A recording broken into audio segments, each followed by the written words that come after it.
Hi, so this is actually a repeat video, but this would be an easier and more technical format, and I hope you still manage to understand what I'm going to discuss because you're going to be using this idea every now and then. I'm just going to draw it clearer so people can understand. Now, you can see this is a Town Hall 8 base. This is actually the layout I used in one of the other videos. This is not my base. I will not design my base this way. To be clear, I'll explain what the points signify, the symbols signify. Okay, so point 0 and G0, which means every P that you see here is actually a point where you place something, a troop or a spell, except for the haste spell and the rage spell, as you can see. And I have my dragon selected there. And G0, G1, G2, G3, and G4 are what you would call goal spots. Now, for every placed spell or troop, there is a corresponding goal spot. It's the goal or the purpose of that particular troop or why you placed it there. Now, these explosions that actually look like this are also color coded, so I can actually show you how the map will look like once the particular troops belonging to particular point or placement 1 or placement 2 or placement 3, which buildings are they likely to destroy, and which buildings is their mission, or which buildings are their mission.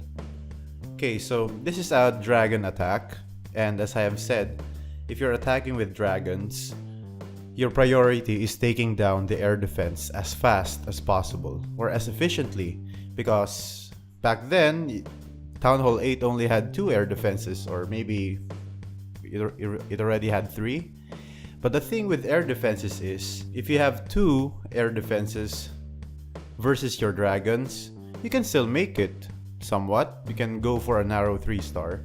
But if you have 3 air defenses and they're distant from each other, the third one will be a pain to get to, and that will lead to a 1-star or a painful 1-star.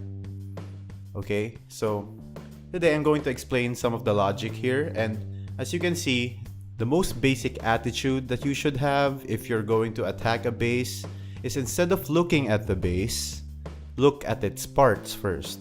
Because every base is a collection, or it comprises of parts, compartments, buildings, types of defenses. Because if you look at the base just as a big bulk of blocks and arrangements, you won't know what your goals are. And the goals, which are G0 to G4, are very important. If you don't know what your goals are, even in life, actually you're going nowhere. You wouldn't know how to solve a particular problem, and this base is a problem by itself. So before you attack a base, know how to first, and know what your goals are. If you're attacking with dragons, the most important goal is taking down all that can kill dragons. That means the air defenses, the whiz towers, the Teslas, and the archer towers. So that's where all the other goals revolve, and once you have set your goals, now comes where you're going to place your army. The dragons, the balloons, as I set up here, and even the spells. You can see 2 lightning spells and 1 rage, 1 CC haste. That's only for Town Hall 8. For Town Hall 7, you can actually learn something from this video. So let's get right to it. Now, this is a pretty scattered arrangement, and it's kind of scary because all of those are level 6 air defenses, and those are really painful for drags, as I have said previously. So what I'm going to do is make sure that 3 air defenses go down as fast as possible. 1 air defense left for 5-6 dragons will not survive.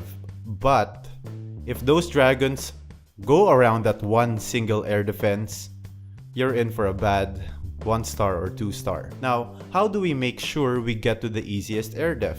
Of course, if you look at this base, the easiest air def, or the hardest air def to get to, would probably be this one. Yes, this one.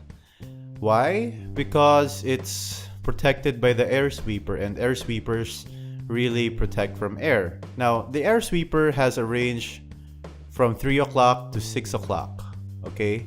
So that's not the side you'd want to attack from. So let's start. Now, goal 0 and point 0, I don't really need to place these because that's self-explanatory.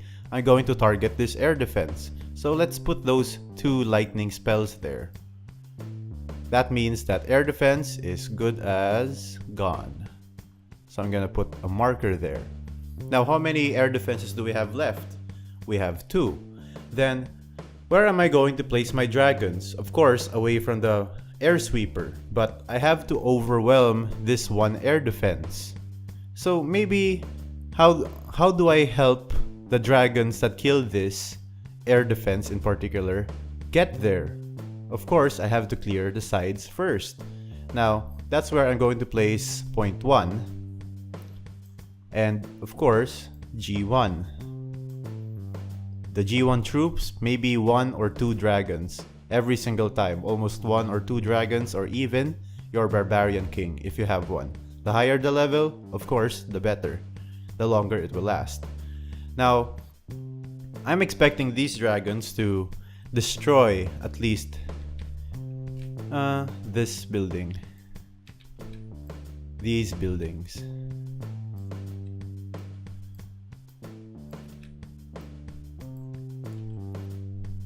Now that's the G1, okay? You can see that this side is clear. But of course, you're going to place that with P2 and G2, which is the second part of your attack. The third step overall. So P2 will be around here, and G2 will be this area, this surrounding area. Now let's put the explosions somewhere here. Now of course, I forgot the dragons in this part. Okay, so here they are, and they're going to clear this part. Maybe they can even help around here. They can go that far if you play it nice. You can see that these buildings are technically going to be destroyed. This side is also going to be destroyed. And you can actually imagine a path or a line towards that one air defense. But there's another air defense. How do we get there? How do we make sure that that one also goes down? Well, we only have just to use the CC loons. Okay? So originally, I used my CC loons, which would be here. That would be point 4 and goal 4 later. So our goal 3 is that they push through here. Now, where would point 3 be? Okay, point 3, as I said in the 1, 2, 3 method for funneling, is always between point 1 and point 2. You can actually see the line now, right? Because you placed this one first, this second, and this third. So the dragons have nowhere else to go but here. But take note, you don't have to wait too long. You have to time it perfectly. If you place P3 too soon after P1 and P2, you're going to have a hard time. The dragons might actually go around. That's why if you attack, you can attack with 2 fingers scattered in distributing point 1 and point 2. Though I don't actually suggest that. You actually just get used to placing 1, then 2, then 3 in the middle. As long as you know where your goal is. And in this case, if I assess this base's design, this is actually the easiest 3 for this base. So, what is our P3 is also our army. That's, yes, all these dragons. So all these dragons will be here. All these loons will just be beside them. Which goes first though? I'd suggest always use dragons, because the loons will keep flying. But don't let the dragons fly towards there alone too long, okay? That means the dragons are the troops of P3 or the main army will likely destroy this building, this,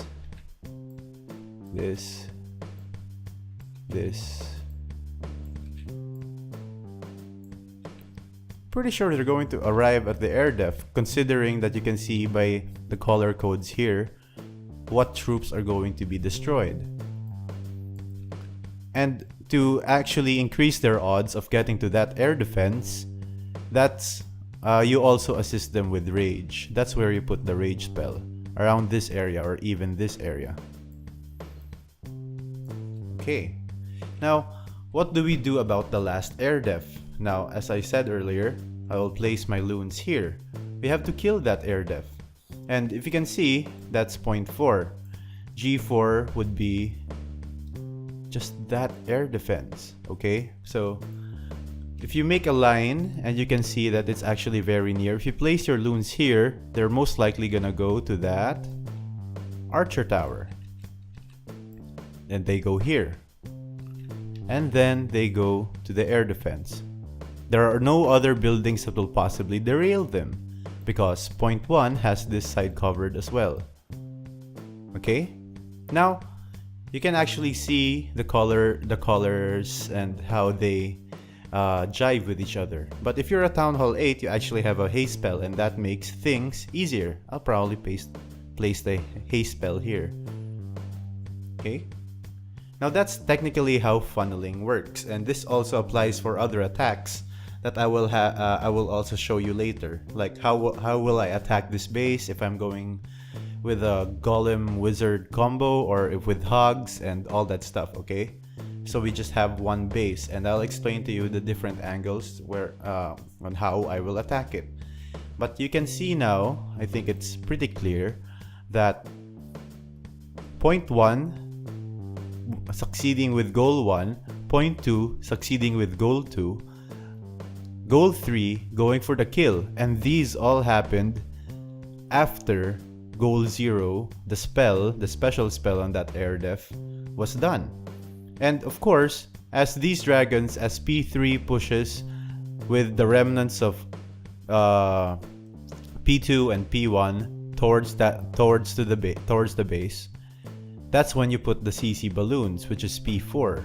And P4, if you know how to funnel loons right, it's pretty sure that these loons will have a funnel here. They won't go to that air sweeper. The nearest building after the archer tower and the cannon is the air defense. Okay? So, how do we find out the goals, okay? Remember, I chose goal 0, the lightning, the air def that I'll destroy with lightning, because it is the most difficult air defense to get to. And I chose P4, this one, because it's easier. It's the easiest to snipe with balloons and haste spells. And of course, I chose the easiest, the most exposed of the air defenses that isn't 0.4 and 0.0, right? To be overwhelmed by dragons. At least with a rage spell, that air defense is down. Now, considering that this attack is executed exactly, almost exactly in this manner, that base is good as wrecked. Because the dragons will keep moving forward. Why? Because at this rate, all the air defenses are down and only the air defenses are scary. The archer towers will probably mostly down because they only have 2 on this side that is left. And the Wiz towers are still low level. And this is actually how I plan my attacks every single time. Imagine drawing this in your mind every time you attack. As long as you know which side to attack from, how to make sure that 0.3 gets to G3 by using 0.1 and G1 and P2 and G2, and knowing which side you're going to use your CC loons on and which air defense you're going to zap, you're good to go. Now, I can actually also attack from this side, but that will be complicated because the loons will travel a longer distance if you think about it. This is 1 building, 2 building, 3 building, 4 buildings. That's 3 buildings before the air defense. And balloons are really slow. That's why I went for 1, 2 buildings and then 3rd for the air def. Now, look at the picture again. Okay, I can actually draw a triangle for you so you can see. Now, because P1 is here, you can start here. The direction is there. Let's make that a bit thicker. Okay, that's P1 and G1. Because the sides are clear, because of P2 and P1, P3, the main army, is going to go to the middle. Okay? And it's pretty much a sure 3, unless you actually didn't see the base enough. Now, one thing about these types of bases is sometimes they have all their buildings on the right side, inside, near the town hall. But some put Teslas or even builder huts in the corners. So what are you going to do about that? Well, you can just sacrifice or replace one balloon with 5 archers. It's fine as it is. And this strategy also applies to dragons and just rage spells. But the problem with all rage is it has a hard time dealing with air defenses that are scattered. Okay? So if the air defenses are quite scattered, I think this would be a better strategy. But if the air defenses are easy to get to and they're not actually far from each other, that's when you use all rage, and Town Hall 7s can use that. If your lightning level is not yet high enough, you can add a quake spell. I think you can make a quake spell. Just 1. Cast it first, then 2 of the lightning level 4. If your lightning is level 3 and your Town Hall 8, you need to prioritize that. Otherwise, this attack will not work. 2 lightning level 5 will take down a level 6 air defense. Okay? You can actually check this in the wiki as well. I think that's all for now.